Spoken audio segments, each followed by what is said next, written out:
एक बार महात्मा बुद्ध के पास एक स्त्री आई और रोने लगी। वो कहने लगी सांप के काटने से उसकी पुत्र की मृत्यु हो गई है। स्त्री अपने इकलौते पुत्र को जीवित कराने के लिए बार बार उनसे विनती कर रही थी। बुद्ध देव ने उससे प्रश्न किया, क्या तुम नहीं जानती इस संसार में जो भी जन्म लेता है उसका एक दिन अंत होना निश्चित है। उस स्त्री ने कहा, हाँ अच्छी तरह से जानती हूँ, मगर आप पहुँचे हुए महात्मा हैं। आप में इतनी सामर्थ्य है कि आप मेरे पुत्र को जीवित कर सकते हैं, इसलिए मैं आपसे याचना कर रही हूँ। मेरा वह बेटा मेरी इकलौती संतान थी। मैं आपसे उसके जीवन की आस लेकर आई हूँ, मगर आप तो मुझे उपदेश दे रहे हैं। यदि आप उसे जीवित नहीं कर सकते तो कृपया साफ साफ बता दें।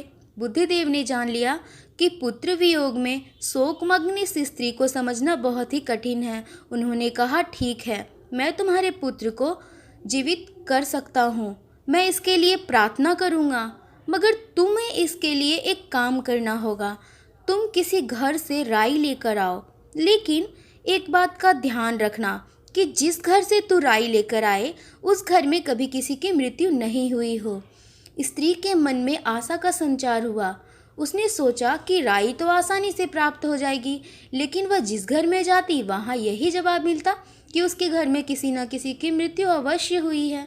वह बेचारी थक गई, लेकिन किसी भी घर से राई नहीं मिली।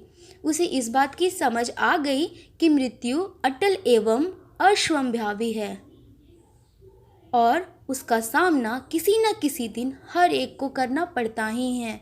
थक हार कर वह बुद्ध के पास आई और उसने बताया कि उसे ऐसा कोई घर नहीं मिला जहाँ किसी की मृत्यु नहीं हुई हो, लेकिन अब अन्य लोगों की तरह वह भी इस दुख का सामना बड़े ही साहस से करेगी।